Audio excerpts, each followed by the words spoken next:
What's going on, everybody out there? Let me get it's the After Dark show. It's late night. Had to hit my light switch back there. I was looking a little fuzzy. But everybody that's catching me live and everybody that's catching the playback tonight on this night show, we're talking about it. As y'all can see in the description, as you read in the title, we're talking about household debt hit $17 trillion. But everybody talks about that. But what does that mean for investors?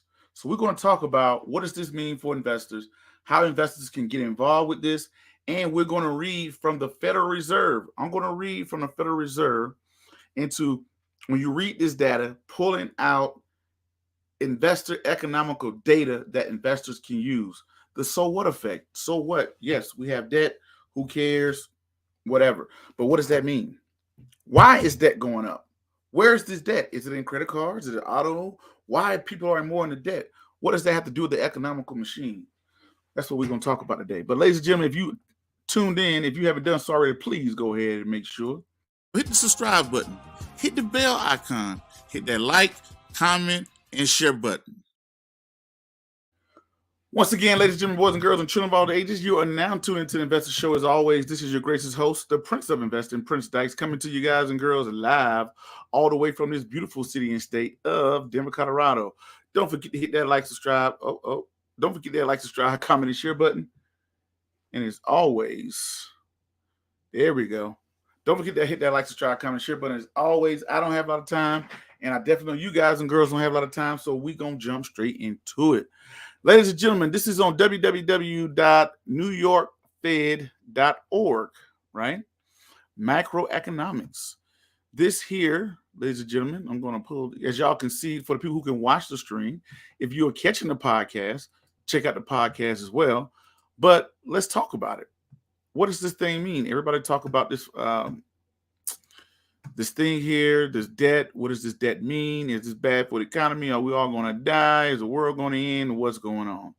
So this is the Center for Microeconomics Data from the New York Federal Reserve.org/microeconomics.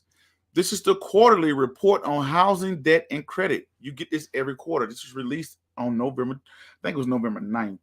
But it was released in November this month, quarter 3, 2023, right?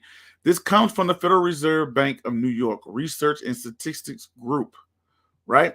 So let's first get into it. Household debt and credit developments in 2023. Aggravated household debt balances increased by $228 billion in the third quarter of 2023, a rise of 1.3%, a 1.3% rise from 2023 QT. So in one quarter, we added on 228 billion. Balances now stand at 17.29 trillion and have increased by 3.1 trillion since the end of 2019, just before the pandemic recession, right? So since the recession in 2019, we've added on $3.1 trillion in household debt. Where do you think that came from? Where did this debt come from? Is Americans struggling? Are Americans broke? What's happening? Why is this debt increasing? But as we go along, I'm going to give you my thesis on this. So here we go. Balances. They're looking at the balances. Every household probably has some type of credit card. They probably have some type of credit card. They have some type of mortgage, all that type of stuff, right?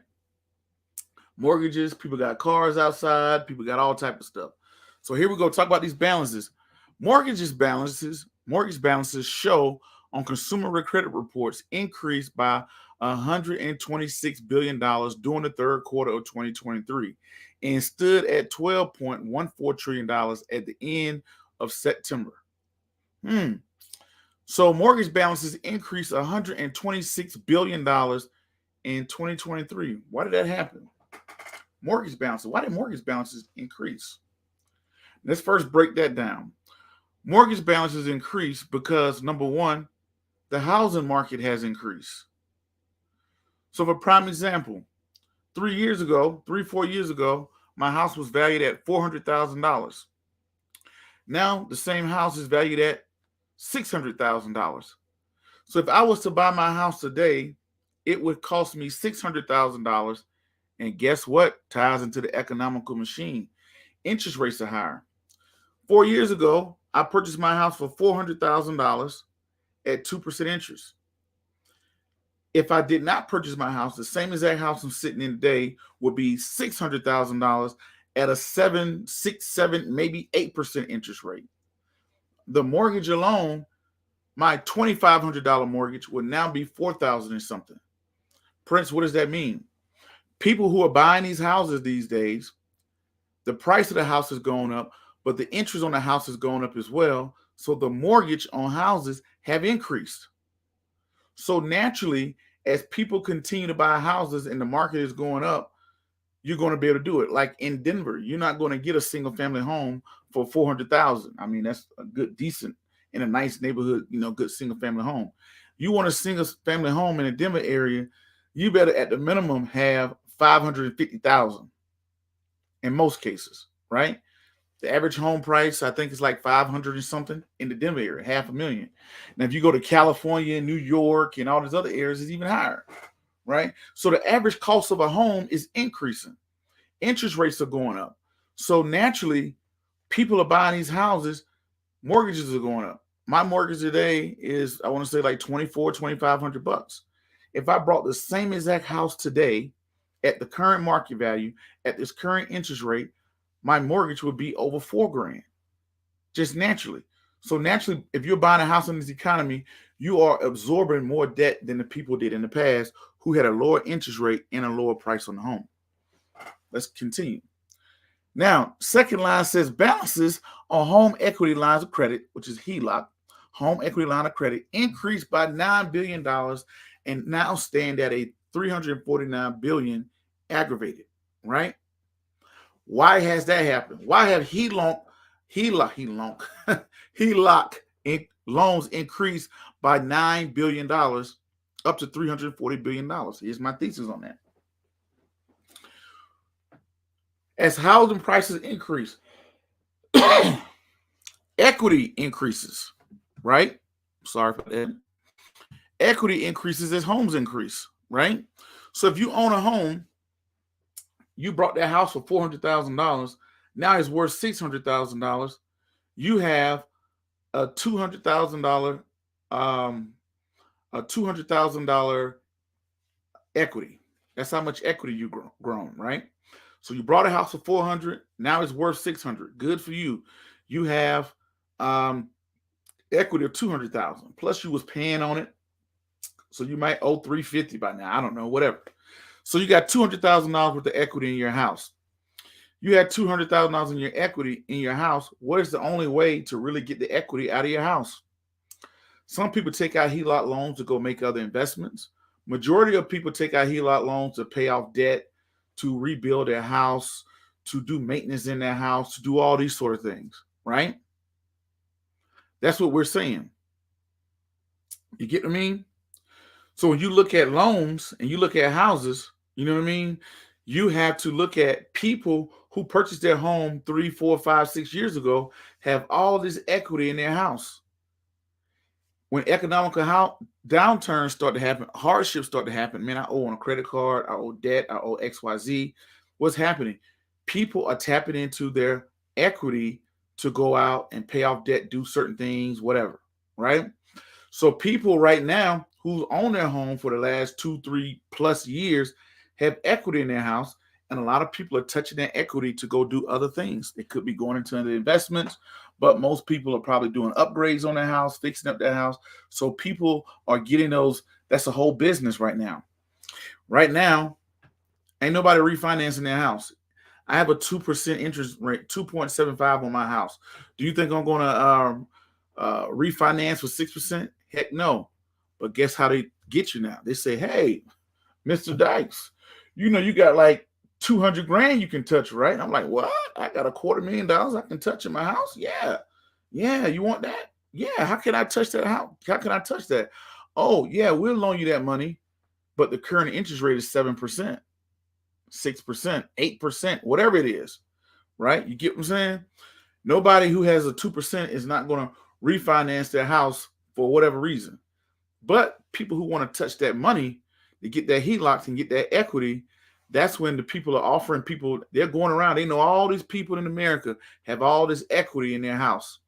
With all that equity in your house, they are enticing homeowners. Hey, you want to get 50,000, 100,000, 150,000, 160,000 in your house?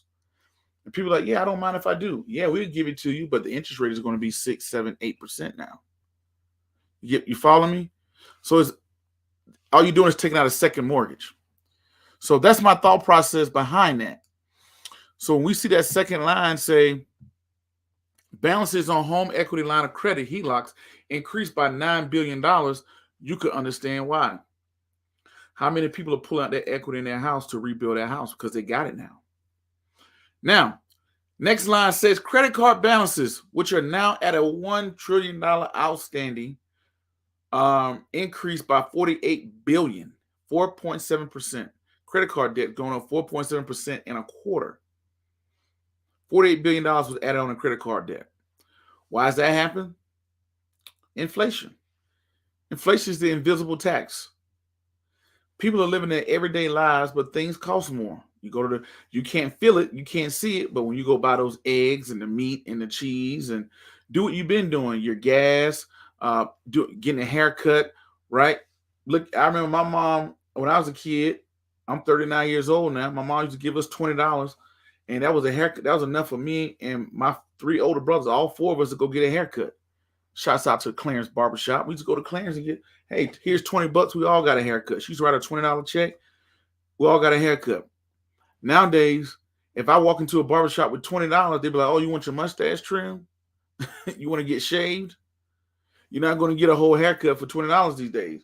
Most places, if you're lucky, you're going to pay $35, $40. So everyday things, getting a haircut, getting an oil change, going out, you may get manicures and pedicures, massages, whatever you're into, going to the mall, t-shirts, clothes, they all cost the same. Especially if you're someone who wear dress clothes. You wear dress clothes, man, it's crazy. You go buy a shirt, you better be ready to drop $100, close to it, right? God forbid if you want a whole suit and get it tailored, you want to be all fancy, yeah. So everyday things are costing more. So people are like, yeah, I make $100,000, but it's called purchasing power. Your dollar is purchasing less. When people have credit card debt, that means you spend more than you make. You spend more than you make. So people are spending more than they make. Mostly of it is just surviving. Do I think people are now just going out and just like, hey, let me go do more? No, people are not doing more. It's just that the cost of living is increasing, right? The next line says the auto loan balances increased by $13 billion, continuing the upward trajectory that has been in place since 2011 and now stand at $1.6 trillion. See, if you go back and you read the CPI report, the Consumer Price Index, during the pandemic, for some odd reason, I think it's because of the shipping. We had the shipping problem. Used car prices just skyrocketed, right? Used car prices skyrocketed. So the price of cars are going up. I remember 20 years ago, I got my first car, was a Nissan Altima. I think I paid like 14 grand, and it's probably about 2 years old. I think it was a 2-year-old Nissan Altima. I got it. It was my first car. I think I was like 19 years old, and that was a pretty good car. Now you go to the car dealership with 14 grand, 15 grand, you're going to be kicking out money on maintenance, probably. So to get you a decent car, to go look at now how much a Nissan Altima costs now. I remember mine was like 13, 14 grand, right? Now you look at what a Nissan Altima costs now, I don't want to look it up right now, but but everything, the price of everything is going up due to inflation, due to everything. So people's balances on their cars cost more. If you spend $50,000 on a car back in the day, man, you had something luxurious. 10, 15. We're not talking about in the 80s and the 90s. We're talking about 10, 15 years ago. You spend $50,000 on a car, man, you had the top of the line. Nowadays, you get a pretty decent car for $50,000, $40,000, most cases, right? So here we go. That was the thing we had there, right? Now the next line says other balances, retail cards, consumers, They were flat, $2 billion increase. Student loan balances grew by $30 billion and now sits at $1.6 trillion. That's just people going to school, the price of school going up, which is crazy. And total non-housing balances grew by 93 billion, right? So here we go. Let's look at delinquencies. Delinquencies and public records, because this can give me an indication. People owe all this debt. Are people able to pay this debt? What can people do with this debt, right? So let's take a look at it. Before we get into it, we're going to get down into it and tell you what does this mean for investors later on. But right here, are people not paying their bills? Aggravated delinquency rates were increased by, so you saw a 3% increase in people not paying their debt, right? The housing debt was $386 billion, a newly obligated mortgage debt in 2023, right? About 36,000 of individuals had a foreclosed notation on their credit reports, a small decline. New foreclosures have stayed very low since the CARES Act memorandum was lifted, right? So you're not seeing as many foreclosures because people can just sell their house nowadays. I bought my house for $400,000. It's worth $600,000. I have a hard time making a mortgage payment. Why would I let it foreclose when I can just sell the house and make money? That's why you haven't seen a big influx of foreclosures, because people have a lot of equity in their house, and people that got equity in their house, they would just sell their house instead of foreclose on their house, right? Student loans, outstanding student loan debt increased by $30 billion and stood at $1.6 trillion. This is robbery because you can't even what's the word I'm looking for? You can't even bankrupt your way out of student loan debt. You know what I mean? So here we go. Now we're going to break it down by states and all of the good stuff. Here's the national chart. Let me make it a little bit smaller for y'all. Here's the national chart. So 70% of people's debt is mortgage. 70% of people's debt, household debt, is mortgages. A house is the biggest purchase you're going to buy, right? So makes sense. 70% of people's debt is mortgage. Coming in at number 2 is auto, 9%. 9% is auto loans. Auto loans is tied right at student loans. Student loans, auto loans, and credit cards, right? Student loans, auto loans. Give me 1 second. 1 second. Hey, let me hit you back. I'm recording right now, all right? All right, no problem. All right. Cool. So when you look at it, number one way people have debt is mortgages, because I told you prices of mortgages are going up. Number 2, cars. Cars are going up. Is at 9%. The other 9% is student loans, right? Look at these student loans. Then you got number 6 is credit cards, followed by number 3 is other, right? So 70% of people's debt, as you can see, is slowly increasing over time. And I guarantee you, if we had a housing market collapse and the housing prices started to drop drastically, the mortgage prices will start to decrease too. Unfortunately, that hasn't happened. So now you can see what people's debt at. Most people's debt is in their mortgages, right? So as you can see, most loan types that are out right now, credit cards. This graphic shows you number of account types. Credit cards is number 1. Number 2 is auto loan, which makes sense because a household can easily have 2, 3, 4, 5 credit cards. Number 2 is auto loans. Yeah, most houses have 1 or 2 cars, or maybe if not more. And the lowest one is mortgages. And I think the bottom here, HE revolving is home. I think that's a HELOC loans, revolving credit. This is when you get a line of credit. Like, hey, I have $100,000 of equity in my house. They just give me a line of credit, a home equity line of credit, and I could just go use it when I want to, like a credit card, and I'm using equity on my house. Right? I only look at using equity in my house. I mean, if I hit extremely hard times, hey, it is what it is. But unless you're going to get into another business. Total number of new and closed loans, right? That's a little bit of economical data there. So this right here breaks down your mortgages obligations by credit score. So it's using credit scores and mortgages or whatever. Credit scores and mortgages, more of that. Auto loan, now it's breaking down auto loans and credit score. That's nothing too crazy there. Credit limit balance for credit cards and HE revolving. So now total balances for delinquent status. So you're looking at now, you saw in 2010, we had a drawdown on a recession, but you're seeing how late people are. The green is 30 days late. The blue is 60 days late. And the yellow is 90 days late. And 120 is, that's the orange. And the red is the highest one. So you're looking at most loans right now is severely derogatory, right? Hopefully I said that right. Hopefully I don't look crazy. Y'all be picking at me in the comments. And then you got 30 days late is another one. So most people right now that are late is mostly 30%. And the people who just said, screw this, I ain't paying it.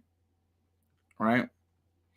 Now, this is a good one that you can see. Percentage of balances that are 90 days delinquent by loan type.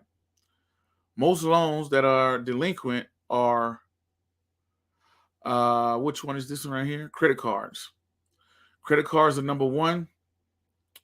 Number two is auto loans. Because I'm not going to lie. The first of the month, the number one bill, the only bill I really care about is my mortgage. I can live with credit card debt. I don't have any student loans and stuff like that. I got a credit card, but I can live with credit card debt. I could live with auto loans. I could live without a car. You could come take my truck. Whatever. I can find a way to get around. I can get a cheaper vehicle, right? But I can't live without a mortgage, right? So, but the number one debt right now that's delinquent, is credit cards, followed by auto loans, followed by student loans, and at the bottom is mortgages, right? Transitioning to 30 days late, I don't really care about that there. Here we go. Here go mortgages. Quarterly transition of current mortgage accounts that are 30 days late. You've seen a little uptick in the last quarter, but 90 days late, you kind of see that as a low turning point here. Because if I ever got that late in my mortgage, you could take out a second. It's so many ways that you can help out with your mortgage these days. But mortgage prices are slowly increasing, but wages are not increasing. All right. So number of consumer foreclosures, third-party collections, So here we go. This is by age. This is breaking out debt by age. I'm 39. My age group is from 30 to 39, red. So you're talking about, as you can look at this chart would show you that as people get older, the more debt they usually have, right? So what we got here? Yeah, those are your amounts over here, right? So you look at trillions of dollars for the age of 30 to 39,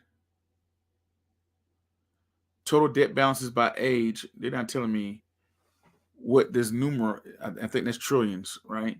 So when you look at a chart like this, you can obviously tell that most of the debt is held by people in the age group of 40 to 49 own the most debt. It could be maybe their houses. They probably own businesses at this time, or whatever. But I'm sorry, I read that wrong. The smallest, as people get older, they have less debt. I'm sorry, because as people get older, they get closer and closer to paying off their house, which is their largest purchase, right? So the largest group is 40 to 49, and they look like they're tied with the 50 to 59. So the age group between 40 to 59 holds the most debt, what it looks like, right? The lowest group is 18 to 29. 18 to 29 usually haven't purchased a home yet, stuff like that, probably got student loans or whatever. And the other group is 70 plus. 70 plus has low debt and 18 to 29. The people that's hot in debt is right at my age group, right? You're looking at that age group of 40 to about 59 is who holds the most debt. Interesting fact. 30 to 39 is right there too. So about 30 to 59 is when people have the most debt. Then they start to take a big fall off when people hit 50, when people hit 60 years old, then when they hit 70. Usually around about that 60 to 70 age and late 50s, they get rid of their mortgage, or at least one of their houses are paid off. Debt by products and age. So what do most people owe? So you can see most people's debt as you get older. Let me make it a little bit smaller so y'all can see this. Hold on. I got some comments here. Let me see. I ain't, here we go. Dart, what's going on? I'm not in my studio. I've been shooting out of my office the last couple of shows. But I'm gonna get back in my studio. Dart says debt is insane, all by local politicians. When do you think the interest increase and inflation will stop? Hard pinky wink. What's going on, Dart? He says that debt is insane. The interest, when do I think it will stop? Man, it's the inflation, man. It's the inflation. People are not making that much money. You look at wages. Wages are not keeping up with the cost of living, right? So when you look at all of that, it just changes everything, right? So you make a good point, and as interest rates go higher, the interest on a credit card is going up, the interest on buying a home is going up, the interest on getting a car is going up. It's great for a saver, an investor, which we're going to get into. We're going to talk about that. This is the investor show, but I don't see it anytime soon, unless we're in inflation. But right now, the interest rates are supposed to cool down the inflation. And then hopefully when the inflation cools down, we can start to cut back on the interest rate. That's called that soft landing you hear everybody's talking about. So that's what everybody's trying to do right now. Raise the interest rates, which will cause a short-term pain, but will hopefully lower interest. Raising the interest rates will lower inflation. Because right now you can see housing prices starting to cool off, come down a little bit, shift it into a buyer's market. So the housing prices will come down, food and all the good stuff like that will come down. Then once that starts to happen, then you can turn around and change everything else. That makes sense. So right here, okay, we got my guy Richard Ross. What's going on, right? Richard Ross, all the way from high school. He said, "How about it, Prince? I'm part of the credit card debt for medical reasons, but that will be remediated in the upcoming year." The number one way. What's going on, Rick? Richard, man, good to see you. Good to see you. It was actually, I don't know if he was on the I don't know if he was on the live when I got a phone call. Just got a phone call from one of our other classmates, Kendall. That was who just called me on my cell phone. But yeah, the number one way people go bankrupt is through medical bills. Medical bills is the number one way people go bankrupt. Because as we get older, as you can see, Richard, we're getting up there. As we get older, we got to worry about things that we didn't even care about. We got to worry about heart problems. We need to worry about medicine. You can go to the hospital. Like I went to the hospital the other day, had chest pain, couldn't find out I had a PE. Had a blood clot in my left lung. That's crazy, right? So those are the things you have to, that changes. Like all of a sudden that emergency bill, but I'm retired from the military, so thank goodness my medical and dental is covered for the rest of my life. But imagine if I had to pay an emergency bill. Imagine if I had to pay all those things, right? So medical bills is, as people get older, as we get up there, things that we didn't even think about start to become of issue. Medical bills is the number one way that usually, hey, you're walking down the road, God forbid, this knock on wood. You walking down the street, all of a sudden, boom, you get chest pain, you go in the hospital, and next thing you know, you had a heart attack. You need this, you need to get this done, and your medical, you don't have the good medical insurance, or the medical insurance only pays this much, and you got to pay out this much. And guess what? You got to pay for your medical, right? So yeah. Be Greasy. I don't know if I remember you, but what's up, man? What's going on the After Dark, After Night show? Getting up talking about this boring topic. Glad to see you, man. You said, "What's up, Prince? What's going on with you? What's going on with you?" Y'all tell me where y'all from too. Tell me where y'all from. Richard says, "Nice. Hope he's doing well." Yes, Kendall is doing he's doing very well. He's out in Phoenix, Arizona, and his brother, he has a brother that's out in California. I tell you said hello. He said, "Don't remind me that we're getting up there." Yeah, man. Yeah, I'm in my last year of my 30s. That's crazy. It feels like I was in high school 20 years ago. That's crazy. So Richard says, yeah, I got a skin graft done as well. Wow. See, if you get a skin graft done, medical bills, man, medical bills will tear your finances up, and they come out of the blue, especially as you get older, you age. B. Drizzle says he's out of St. Louis. Yeah, what's going on, man? I went to St. Louis for the first time 2 years ago, man. I went to St. Louis I was out in Kansas City and drove over to St. Louis for the first time and went up in y'all arch. I ate at, what's that thing called? What's that barbecue place y'all got downtown called?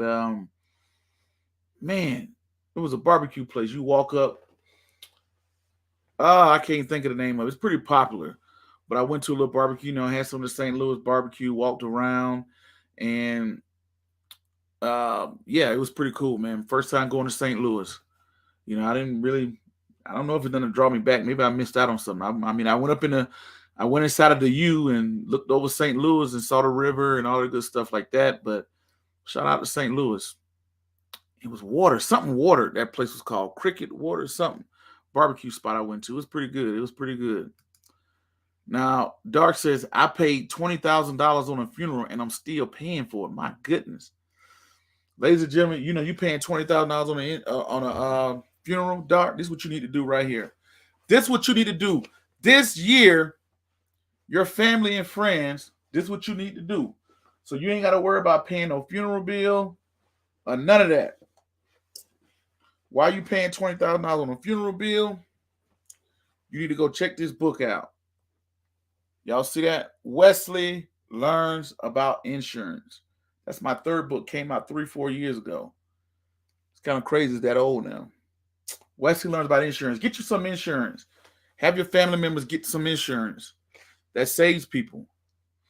Right? This book here. I wrote a children's book on insurance. Came out in 2019 with NFL Hall of Famer Terrell Davis. Y'all can go check that out around wherever you want to get books. You can check out an audio book. It's an audio. You can listen to it tonight. Play it for your kids over and over. And then, my other 2 books, Investing and Credit. But get you some insurance, man. Get some life insurance. Because, as we get older, life insurance is going to cost more and more. So Richard says, I do have a question on this topic. What can be done by the government to help prevent inflation like this again? And how is it going to affect businesses? Now, here's the problem. Everybody was cool when we was getting those PPP loans. Everybody was cool. Every cause has an effect. In order to have sunshine, you got to have rain. In order to experience joy, you need pain. It's a yin and a yang. We did helicopter financing. And I'm going to pull this book out again if you haven't seen it. This is for the people that's catching the podcast or the playback. See this book here? It's called The $1 Trillion Triage. When the economy went into that pandemic, what did we do to keep the economy alive? We printed out trillions of dollars. That's why it's called The $1 Trillion Triage. On this book, I got this at Warren Buffett's meeting in Omaha, Nebraska. Shout out to Omaha, Nebraska and the Boss radio station. He always had me on. You have here Jane Yellen, who's now Secretary of Treasury. You got Jerome Powell, who's now our Fed chair. Then President Trump. And I can't remember his name. I think he was the Secretary of Treasury at that time. But I can't remember his name, but I think he was the Secretary of Treasury, if I'm not mistaken. And they talked about how all of this crap out of the blue hit them. And when it hit them, they was on the brink of the world collapsing. They decided to push out trillions of dollars into the economy in the form of stimulus checks, in the form of PPP loans, all of that. Nobody had a problem when they were signing up for them PPP loans. Nobody had a problem when them PPP loans was hitting their checking account. But guess what, ladies and gentlemen? One day you're going to have to pay the piper. What is the effect of printing out trillions of dollars? What would it do to an economy? It's going to push up inflation. If the government came out right now and gave everybody $1 million, the value of $1 million is going to drop. All that stimulus, everybody was happy for the PPP. Everybody was happy for the stimulus check. Everybody was happy. Remember that when that memorandum came out, that you could no longer be kicked out of your house. Everybody was happy for all that stuff. Forbearances came out, meaning you can't foreclose on your house. Everybody was happy. See, I would tell a story. I'm not going to say who it is, but I had a family member that used a forbearance. A forbearance means, hey, they called me during the pandemic. Mr. Dykes, are you having problems paying your mortgage? If you're having a problem paying your mortgage, you can file a forbearance. And you don't have to pay your mortgage for the next 3 months. I'm like, what? Really? But I understood and knew, yeah, I get 3 months mortgage free, but all they're going to do is reorganize my debt and put it on the back end. I'm going to have to pay this eventually. No such thing as a free meal. But when everybody got those free meals and they pushed all this money into the economy, and then guess what they did simultaneously, ladies and gentlemen? They was cutting interest rates. What happened when you cut interest rates? What does it push up? It pushed the prices of houses up. It pushed the stock market up too. When they cut interest rates, savings accounts become worthless, but assets push up in value. When you cut interest rates, money becomes easy to borrow. Everybody borrowed money. It's easy to borrow. People went and bought houses because mortgages are cheaper. Mortgages are cheaper because of the interest rate on them is cheaper, right? People got the stimulus checks. People got the PPP loans. People were teaching you on YouTube how to file a PPP loan and do all this other good stuff, right? Not knowing in a year or 2 or 3, you're going to have to pay that back, right? Now it's time to pay the piper. Everybody's like, oh my God, what are we doing? Government, stop it. But back when people were saying, hey, you know what? Some businesses need to go out of business. Let's look at the positive of the pandemic. One of the positives of a pandemic, it blew up podcasting and YouTube. I never had more engagement. My YouTube following grew by thousands. My podcast grew all during the pandemic because people was tuning in, watching podcasts. People stayed at home, right? Here's the thing. Once you push that type of money into the economy and you lower the interest rates, it's going to push everything else out of control. Now it's time to pay that debt back. Now everybody's like, oh my God, what are you doing? So you got to think about it. This is paying back from the pandemic. What else was supposed to do? Let the economy go to smithereens? So they printed money and just gave it to people. And you print money, you give it to people. What is it going to do to the price of everything? If the government gave everybody $1 million today, don't you know the price of a car would probably skyrocket to $200,000? The price of a loaf of bread would probably be $50. That's called hyperinflation. Big Drizzy said, life insurance. You're right. Got to have life insurance, man. Dar said, I tried insurance. People don't want to listen to me, and I was caught holding the bag since I had it. I'm sorry. If you're a family member, you don't think enough about yourself to get life insurance, I'm not going to break my bank account to put you in the ground. Hold on 1 second, y'all.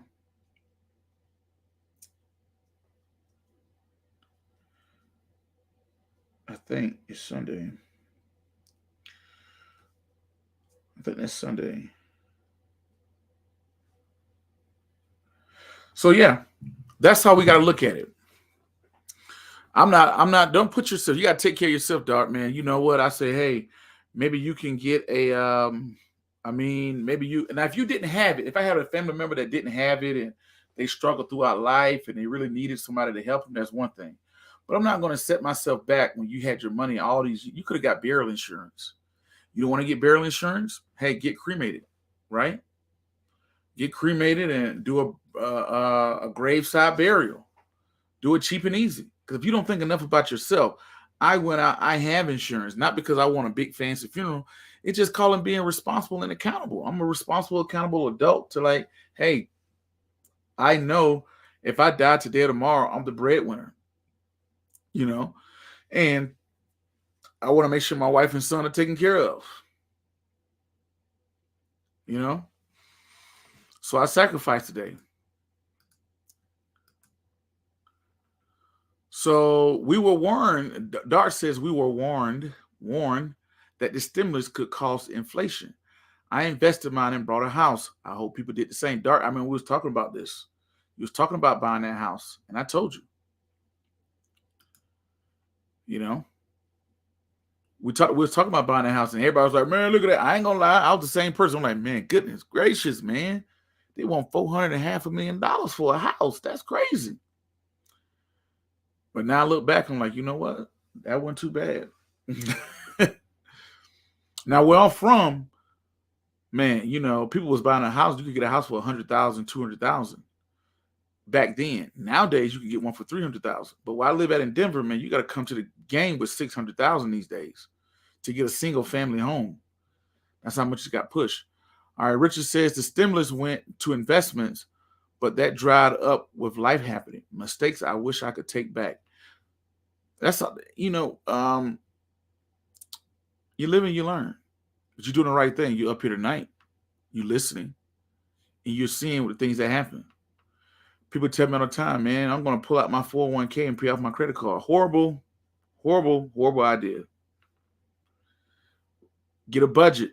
Find a way to reorganize your debt. Figure out something. I think the market's about to take off into a bull run in the next year. You don't want to miss on that. So pretty much, B. Jizzle said, Prince, on your podcast, you said you typically don't invest in all the historically, as it does do well. You said you typically don't invest. Oh, in oil, because it typically doesn't do well. You wouldn't recommend investing in Occidental Petroleum oil stock. Man, this is oil. I know what you're talking about. Occidental because that's became popular because Warren Buffett invested into it, brought a crap ton of it. You got to think about it. Warren Buffett is now 90-some years old. He's more concerned with preserving capital than growing capital. He can just put his money into an index fund and make millions and millions and millions and millions and millions and millions of dollars every year, right? That's the level he's at. Now, Warren Buffett was 35 years old. Would he have brought Occidental oil? I don't know. That's the thing you got to think about it. His risk profile is totally different. Oil is good. It spikes. It's flat, then it'll spike. You know, it spiked last year. Had a good run last year, this year. Then it'll go down. It'll spike again. But when I'm trying to grow capital over and over and over as a young person, I look at it, and when you compare oil to the other sectors, it just doesn't perform as well. So if you're someone who's trying to grow capital, oil may not be a good fit for you. But if you're someone who's preserving capital, oil might be a better fit for you, right? So let me bring my screen all the way up, man. I want to go ahead and I want to get into the investment side before we get too late. I've been on this phone here for a minute. So Richard says, he says, facts. How do we avoid or future-proof our economy from making the same mistake with the pandemic? One thing the Navy beat into us is preventive maintenance. What is the preventive maintenance tool? This is what happened. This is the crazy part about the economy. When you go back, every time something collapses the economy, I studied this stuff over and over, years of crashes, the 1929 crashes, and I think about it, right? The problem is, I'm going to get into that. B. Jizzle says, thank you. Brilliant. Appreciate it, man. I'm not a brilliant guy, man. I'm just a dude from Waynesboro, Georgia, a little small country town, and I just try to make common sense of a complex world. So Richard says, how do we avoid this from happening? This is the crazy part about it, Richard. Every time you've seen the market collapse of 1929,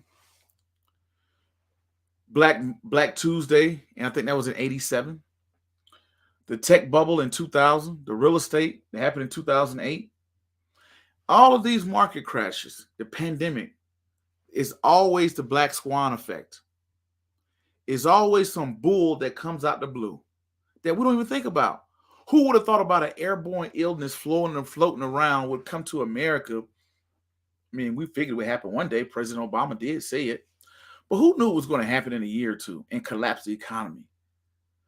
So most of the time, when people, you got to think fast. Look what Jerome Powell said, the Federal Reserve Chair, read it, $1 trillion triage. He's like, dude, I woke up, pandemic. We heard about some pandemic in Asia. Okay, whatever. Next thing we know, it's over here in America and people are dying. What are you going to do? What are you going to do? And guess what? Yes, we're prepared for airborne illness, right? We're prepared for it. We're like, okay, got it. Airborne illness, don't do this again. But every time the tech bubble, every collapse we had in the economy, it always came out the blue with something that we didn't see. Who would have thought the real estate market would have collapsed in 2008? Who saw that coming on a grand scale? It was some people. When you read the book, The Greatest Trade Ever, I forgot The Big Short, the name of the movie. Yeah, you had, I think his name was John Paulson, the real name, the guy was talking about it. But you have the onesie-twosie people. Guess what? Something bad is going to happen within the next decade. Do we know what it is? And what makes something so bad is that you've never seen it before. So in the next 10 years, how can you prepare for something you've never seen before? Jerome Powell will probably not even be in office. We'll probably have a new Federal Reserve chair. We'll probably have a new Secretary of Treasury. We'll have a new president, right? Something like this happens. The next catastrophic thing that happened probably within the next decade, it might be a war. When the last time America has been in a war? We've been in conflicts, but we haven't been in a war in a long time. Most people alive today have never seen us go to war. The next time we might have war on our soil. That's what it might be. How can you plan for something you know nothing about? So you say, how can we future-proof this? Yes, we could tell people, but people don't care, man. When people are in pain, they want relief. If somebody was twisting my arm and they said, hey, to stop this pain, you got to sign this piece of paper. What are people going to do? Okay, sign the paper. I'll deal with the rest later. That's how you look at how we got into this. Everybody give a round of applause. Oh, yeah, we stopped the market from crashing. We saved the economy. Then realize you're going to have to pay that money back. Okay, Richie says, oil, though it's a finite resource, at some point, though, it's going to dry up. Just my 2 cents. And two, on top of that, too, everything we're doing is slowly getting away from it as well. So, ladies and gentlemen, let's get to it. Now that we said that about this debt, how can you invest into debt? Is there a way to invest into debt? We just talked about this huge debt crisis. No matter what's happening in the economy, ladies and gentlemen, there's always no matter what's happening in the economy. Hold on one second.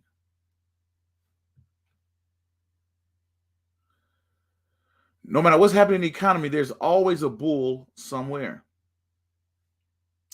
There's always a bull somewhere. Where is that bull? One man's debt is another man's income. Did you know that?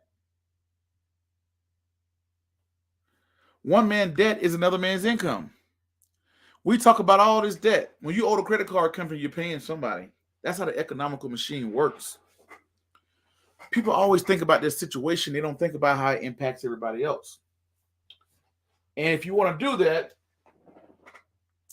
I want you to check out this book. I got it in here somewhere. Great book, by the way. As y'all can see, I read a good bit, and I like books. Crazy part is I hated books as a kid. I thought that was the dumbest thing in the world to buy a book. Read this book here, Economics in One Lesson. It shows you how the whole economical machine ties together. So when somebody else owes debt, somebody else is making money from that debt, right? You owe a credit card. We just talked about it. Oh, look at those auto loans. Somebody owns that auto loan. Look at these interest rates. It's a benefit. Somebody's benefiting off of interest rates being higher. Look at those student loans. Somebody's benefiting from student loan debt. There's always a bull somewhere. So who owns this debt?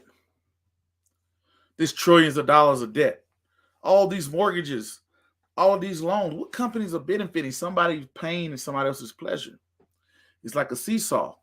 You might be like, oh my God, I owe on this credit card. Somebody else is like, thank you, they owe on this credit card. So in the alternative world, in the private world, for you guys who don't know, I interned and I worked into the private equity. I have very strong ties into the private equity world. I worked in private credit consulting, and I also worked in private credit directly. When you are in private credit consulting and private credit directly, right? What happens is this, ladies and gentlemen. When you own private credit, private debt, things like that, companies go out and they buy debt. Let's say right now somebody came to you and said, hey, you know what? Prince Dykes owes $50,000 on a credit card. And he's paying, and the interest rate is 12%. So if I'm someone who has $50,000 and I know I can get 12%, the only risk is, what is Prince credit score? Is he really going to pay me back? That's the only risk. Companies go out in the private world and buy that debt. They can go out and buy that debt. Who do you think is offering these HELOC loans? Hey, they're knocking on your door. Hey, look, you know your house, you bought it for $400,000. It's worth $600,000. You can tap into $100,000 worth of loans. I'll give you $100,000 at 5%. There's a whole nother side of the game that people don't even talk about. Something I got exposed to when I worked in a private, and it's called private credit. It's called private credit. Private credit is money that people don't know about because it's on the institutional level. The average people can't invest into it. It's mostly institutions, pension funds, and stuff like that. So when you look at this world, you say, okay, Prince, you got a point. I'm hearing you. See what you're putting down. That's the private credit world. Is there a way that I can get into the private credit world myself? Let's take a look. SRNL. This is just one company that I could think of. Let's pull it up here. My microphone is all, I don't know why I put let me move my screen over here. Y'all give me 1 second. Got these little double monitors trying to, there we go. Let's go to, nope, I don't want to see that one. Pulling this up for y'all. So you got to ask yourself, one person's pain is another person's pleasure. What else is out there? I'm an everyday person. Would this fit in my portfolio? Is there a way to invest in people's debt? Yes, there is. I want to show you one way here.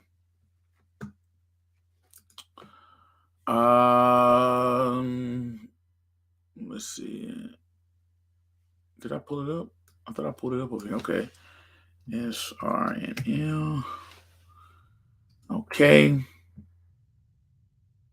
Let's look at this thing from Blackstone on Google Finance. Pull this up for y'all can see it too. Pull this up on Google Finance. Anybody can pull it up. There's no trickery here. So here we go.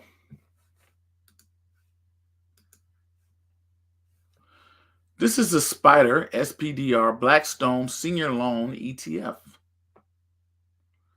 So you look at this Senior Loan ETF. So far this year, it's pretty flat. It started the year off at $41. Today is at $41. Nothing fancy there, right? So you would think. Why do people purchase this? Let's look at the dividend yield. Let's go back here. You go to Y charts, the dividend yield on this thing is 8%. So people can invest into this. It might fit in your portfolio, depending on who you are. Let me see if y'all can make sure y'all follow my screen.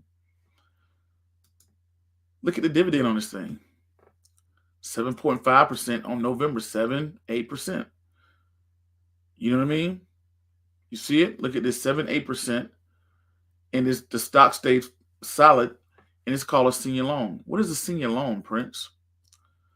A senior loan is when somebody take out a loan, in case you go bankrupt, how high are you up in the food chart? Some people are up high, some people low. If you go bankrupt, who gets paid off first? The senior people get paid off first. The people at the bottom, the shareholders, stockholders, they're paid off last. So it's categories to who gets paid off in debt, right? So when you take a senior position, you're like, hey, if Prince can't pay his money back, then guess what? If he does have money, I'm the first person to get paid. That's what it calls senior junior. So when you take a senior position, you usually get a less dividend. It's a lower because you're taking less risk. If you take a junior position, you usually get a higher dividend, right? Because you're taking on more risk. Because the likelihood if something goes left, you're probably not going to make your money back. So let's go back here. Let's take a look at what some of their holdings are. Holdings. All right, we're going to take a look at some of the holdings. So let's take it. Here you go. The Spider Blackstone Senior Loan ETF, the fund, seeks to provide a current income consistent with the preservation of capital. So people who are like, hey, I want to preserve my capital, but I want to make a nice income. This is what they get into: private debt, private credit. All these people that have all this debt, all that debt has an interest rate. People invest into that. So in pursuing this investment, the fund seeks to outperform the blah, blah, blah, whatever, by investing 80% or more. So let's, whatever, right? So here we go here. Let's take a look and see what's inside of this thing.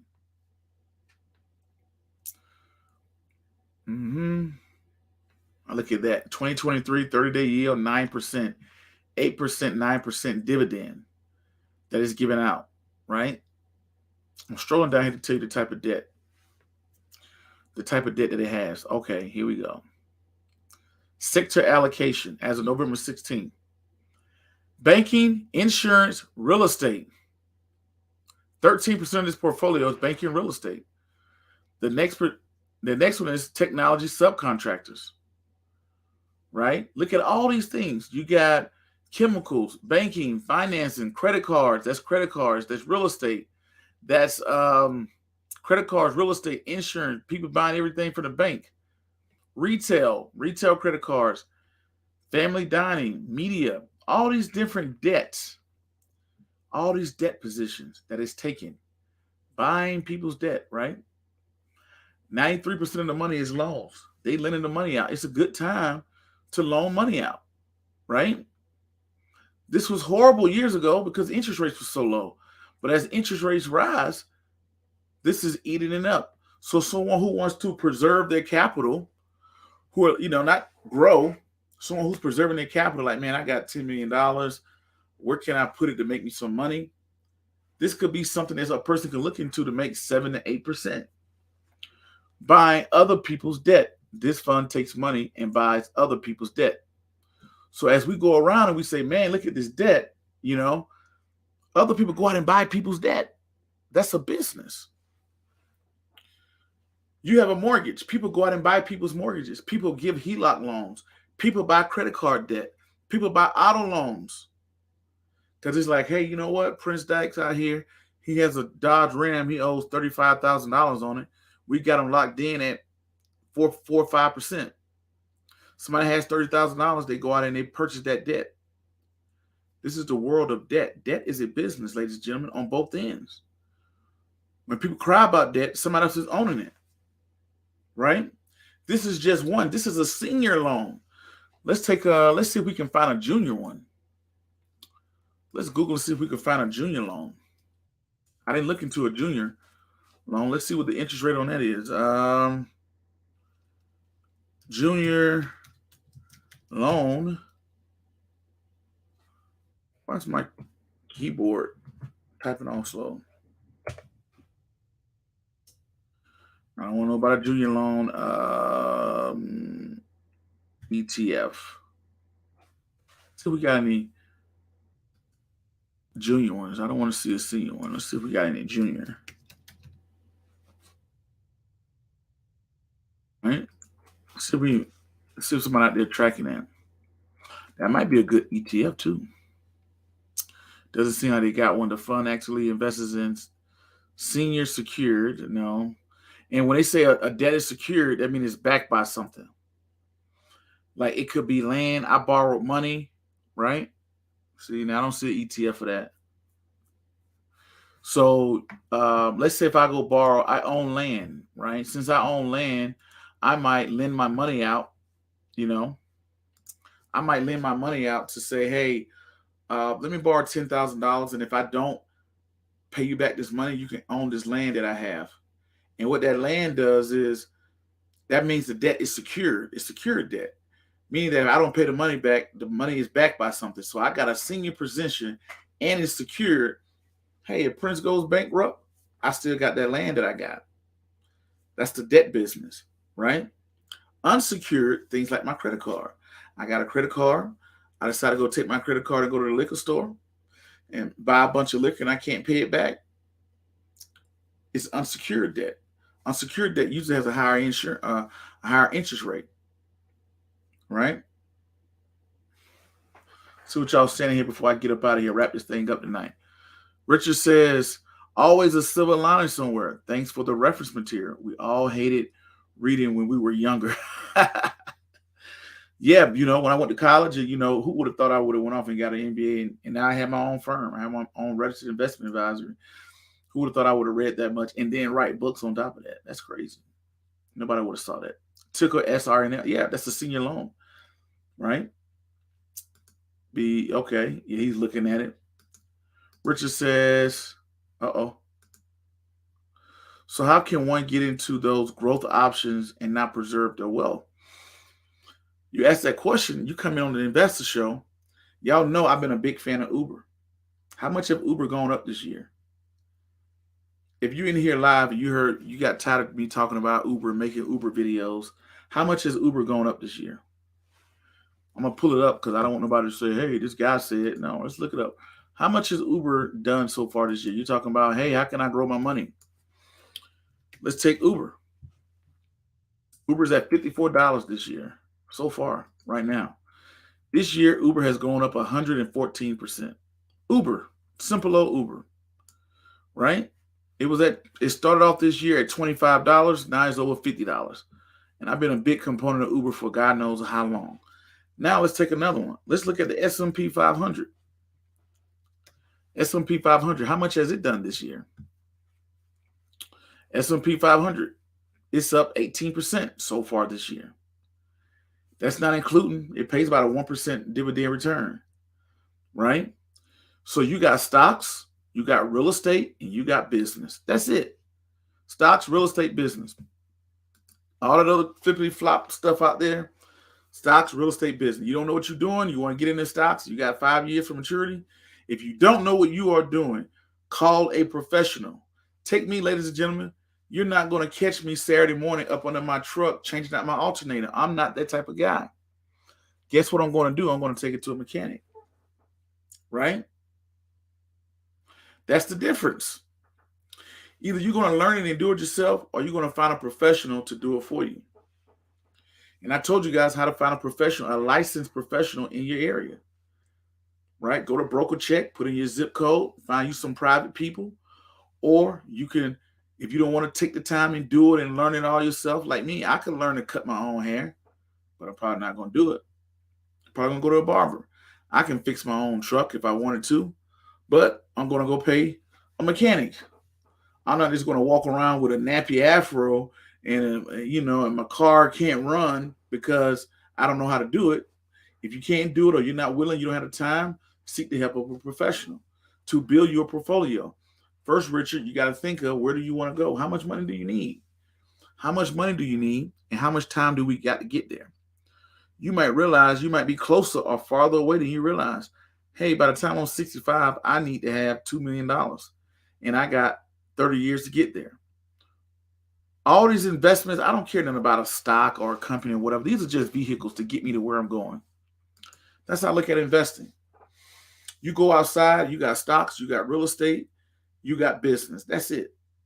Now you got inside of business, you got different facets and sectors. Inside of real estate, you got different facets and sectors. Inside of stocks, you got all type of things, which is insurance, all these type of things. These are just vehicles to get you to your destination. First, you got to know where you want to go and how much time do you have to get there before you can pick your vehicle. I can go outside. I need to go downtown Denver. I can get there in my truck. I can get there in a bicycle. I can get there in an Uber. I can call a friend. All those type of things I can do, right? to get me to where I want to go. That's the same way you got to look at the world of investing. So it's going to differ for everybody. It's not going to be the same. Some people are like, well, you know what? Take me. Hey, I retired from the military. I got a pension check. I got a VA check. I really don't need all that other stuff. Versus somebody else is like, hey, I haven't worked my whole life. I just got divorced. There you go. So let's see here what you guys say, Rich, before we get up out of there. Is there ETF you can recommend to growth option? Growth option. Yeah, plenty of them. But it all depends on the style. I can't give a blanket one. I got to know what you are, what you're looking for. Does it fit you? Would the SPHD be a good alternative to SPY for options that won't hurt the wallet? SPHD, if you want the SPY, it costs $400, but guess what? You can get SWPPX, which is like $60. Or nowadays you can buy fractional shares on most platforms, right? So you don't have to get a whole SPY. I give away the whole SPY to kids. That's what our book club does. I give away the entire SPY to kids. So, thanks to our donors, shouts out to American Furniture Warehouse and other donors that come through. So, SPHD, I think that is the SPY high dividend, if I'm not mistaken. And if that is the case, no, that wouldn't be an alternative. Well, I would want high dividends if I'm trying to grow it, right? So, yeah. But ladies and gentlemen, I've been over here for over an hour. I hope y'all got something out of this. Hopefully you share this with your friends, your mom and your cousin, all of the good stuff. Check out the podcast. Check out the book series, Wesley Learns to Invest. Wesley learns about credit. Wesley learns about insurance. Donate to our book drive that we have starting December 1st. This will help to get our books into schools and get stocks in the kids' hands. All those are the good things. Y'all keep on tuning in. Check out the podcast. I heard I'm having some issues on Apple that I got to fix. But I'm definitely on Spotify. Anyway, you can get follow us on Instagram, all of the good stuff. But I appreciate y'all. I thank y'all. And to the next video, podcast, cartoon, or whatever else crazy you see me doing around the globe. My name is Prince Dykes. I'm the Prince of Investing. Peace. Be safe. I'm out. Thank you.